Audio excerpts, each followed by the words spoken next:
성탄 준비 9일 기도.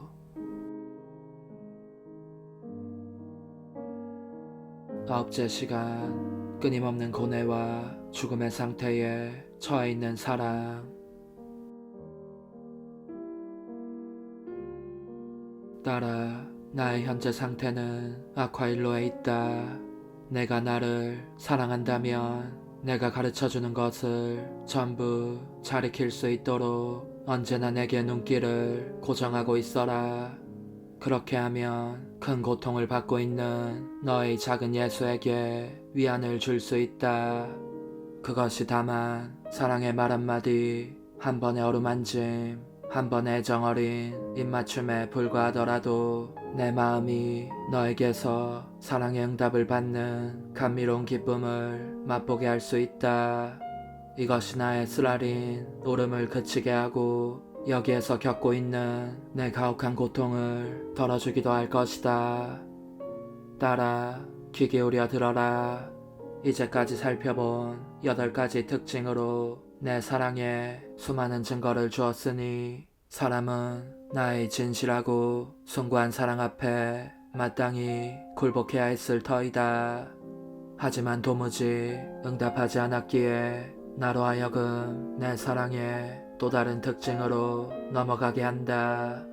그런데 사람이 다시금 응답하지 않을 경우 이는 내게 가장 고통스러운 것이 될 것이다.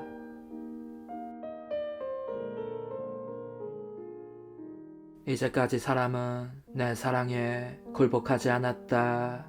내 사랑의 8번째 특징에다 9번째 특징을 더 보태야 하는 것은 그 때문이니 이는 가장 뜨거운 사랑의 열이, 즉 사람에 대한 불타는 사랑의 갈망, 사람을 따라잡기 위하여 어머니의 태중에서 나가고 싶은 열망이다. 내 사랑의 은혜를 잊고 있는 이 사람을 악의 가장자리에서 돌려 세워 껴안고 입맞추면서 어떻게 해서든지 그가 나의 아름다움과 진리와 영원한 선을 사랑하고 소유하게 되기를 간절히 바라는 것이다.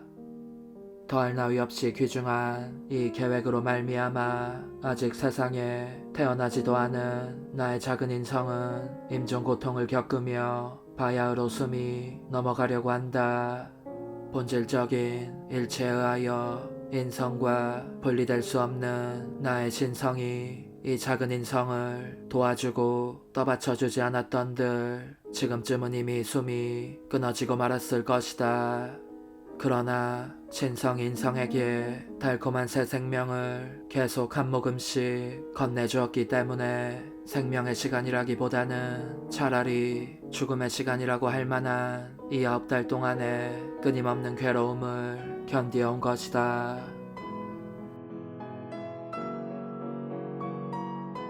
딸아, 내 사랑의 9째 특징은 이것이니 나의 신성이 그 자체의 본질을 감추려고 인성을 취하여 어머니의 태중에 들어온 첫 순간부터 쉴 새 없이 계속되는 이 죽음의 고통이다.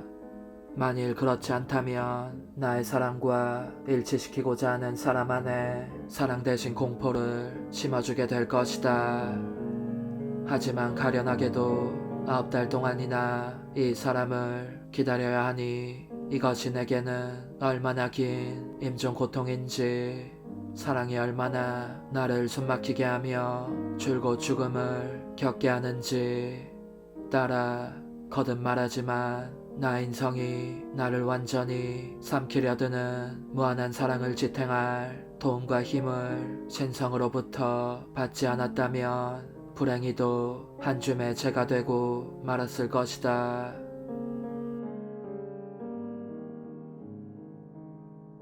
이 사랑은 나로 하여금 각 사람이 받아 마땅한 고통의 엄청난 짐을 떠안게 하는 활동적인 사랑이요, 애걸하고 간청하며 탄식하는 사랑인데, 여기에다 하느님의 정의가 요구하는 보속도 있으니 이 모든 것에 의하여 완전히 타버리고 말았을 것이라는 말이다. 그런데 이 사랑이 항상 구걸하다시피 하는 것이 무엇이겠느냐? 바로 사람의 냉담하고 무관심한 마음이다. 이런 이유로 나는 어머니 태중에서 생활하는 것을 무척 괴로워해왔기에 더 이상은 사람과 떨어져서 살 수 없다는 생각이 든다. 어떤 희생을 치르건 사람을 내 성심에 끌어당겨 나의 불타는 심장 고동을 느끼게 해주고 나의 영원한 선을 주기 위하여 지극히 부드럽고 깊은 애정으로 품어 안고 싶은 것이다. 그러니 당장 너에게서라도 위로를 받지 못한다면 아직 세상에 태어나지도 않은 내가 내 사랑의 이 새로운 특징으로 말미암아 완전히 소진되고 말 것이다.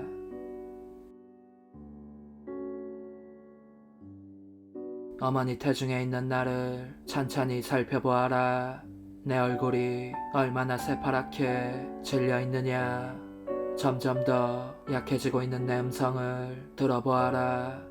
임종하는 사람의 음성 같지 않느냐. 내 심장에 귀를 대어 보아라. 그 세차던 고동이 이제는 거의 멎어버린 상태이다. 눈길을 내게서 떼지 말고 잘 보아라. 당장이라도 죽을 것만 같다. 그렇다. 나는 죽어가고 있다. 순전히 사랑으로 말미암아 죽어가고 있다. 이 일이 일어나고 있는 동안 나 역시 예수님께 대한 사랑으로 죽어가고 있는 것 같았다. 그러니 그분과 나 사이에는 정막만이, 무덤 같은 정막만이 흐르고 있었다. 피가 얼어붙어 더 이상 혈관 속을 순환하지 못하니 심장박동도 느낄 수가 없었고 숨도 멎어버렸다. 머리끝부터 발끝까지 떨리면서 몸이 맨바닥에 나가 떨어지고 말았다. 그 죽음의 잠 속에서 내 혀만 이렇게 중얼거리는 것이었다. 저의 사랑, 저의 생명, 저의 전부이신 예수님, 돌아가시지 마십시오. 제가 항상 당신을 사랑하겠습니다. 어떤 희생을 치르든지 다시는 당신을 떠나지 않겠습니다. 그러니 언제나 당신 사랑의 불꽃을 제게 주시어 점점 더 당신을 사랑할 수 있게 하시고 가능한 한 저 자신을 불태워 사랑으로 온통 당신 것이 되게 해주십시오. 지고하고 영원한 선이신 제 예수님. 그때 나는 실제로 예수님을 향한 사랑 때문에 죽음 이상의 것을 느꼈다고 할 수 있다. 예수님께서 죽어야 할 우리 인생에 태어나신 것은 우리로 하여금 먼저 우리의 뜻을 죽이고 참되고 영원한 행복을 얻게 하시려는 것이기 때문이다. 그분께서는 나를 어루만지시어 그 죽음의 잠에서 깨워주시면서 이 기묘한 말씀을 해주셨다. 내 사랑으로 다시 태어난 딸아, 자, 내 은총과 사랑의 생명회로 일어나거라. 무슨 일에서나 나와 일치하여라. 내가 내 사랑의 특징들에 관한 9가지 묵상으로 성탄 준비 9일 기도를 바치며 나와 함께 있었던 것과 같이 이제부터 나의 순환과 십자가의 죽음에 관한 24가지의 다른 묵상들을 계속하여라. 하루 24시간으로 나누어서 말이다. 이 묵상들 안에서 너는 더욱 숭고한 내 사랑의 특징들을 발견하게 될 것이고 배은망덕한 사람들이 끼치는 극심한 고통 중에 있는 나를 끊임없이 위로하게 될 것이다. 그렇게 하면 이 세상에 살아있는 동안에는 사랑으로 나를 매장하는 일에 헌신하게 되고 죽은 후에는 내 영광의 가장 좋은 몫을 차지하게 될 것이다.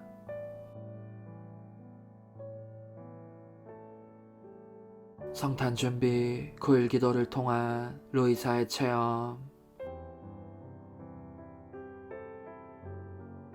위와 같이 묵상에 둘째 시간을 지내고 이어서 셋째 시간으로 넘어갔으며 마찬가지 방식으로 9째 시간까지 지냈다. 내적 담화를 듣게 해주신 예수님께서는 내가 이 9일 기도를 바치는 동안 날마다 9가지 묵상을 반복할 것을 요구하셨기에 그렇게 하지 않으면 그분은 내게 휴식이나 위로를 주지 않으셨다. 나는 되도록 잘할 수 있는 방법을 찾았고 그래서 어떤 때는 무릎을 꿇고 어떤 때는 바닥에 엎드려서 묵상하였다. 집안의 잡일들 때문에 중단되려 할 때면 일을 하면서도 묵상을 계속함으로써 내 좋으신 예수님을 항상 기쁘시게 해드리려고 힘썼다. 거룩한 9일 기도의 매일이 그렇게 지나가고 마침내 성탄 첫날이 되었다. 그날 사랑하올 예수님께서는 내게 뜻밖의 특별한 상급을 주시고자 하셨다.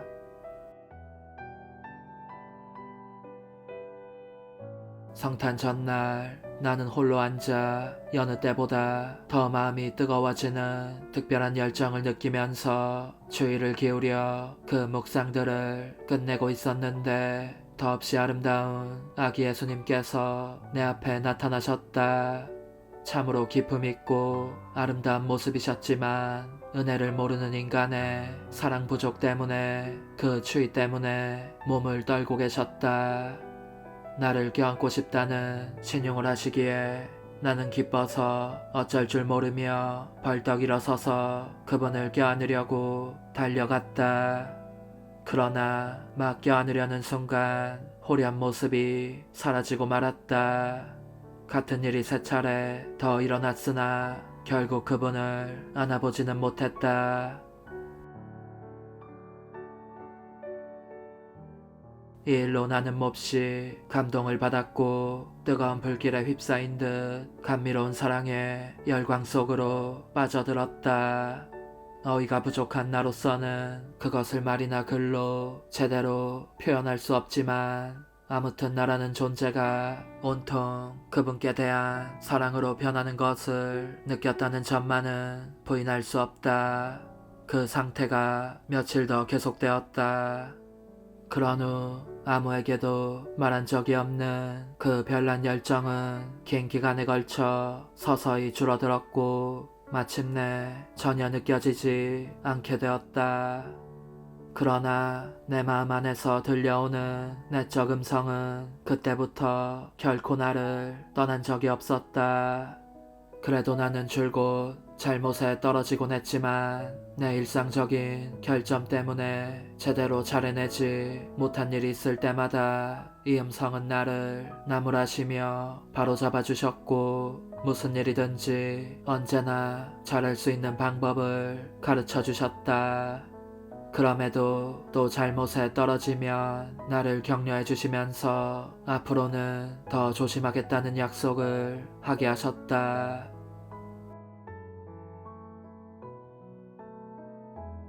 요컨대 주님께서는 그때부터 덕행의 바른 길에서 벗어나기 십상인 자식에게 하시듯이 언제나 인자하신 아버지로 처신하셨고 지금도 여전히 그러하시다.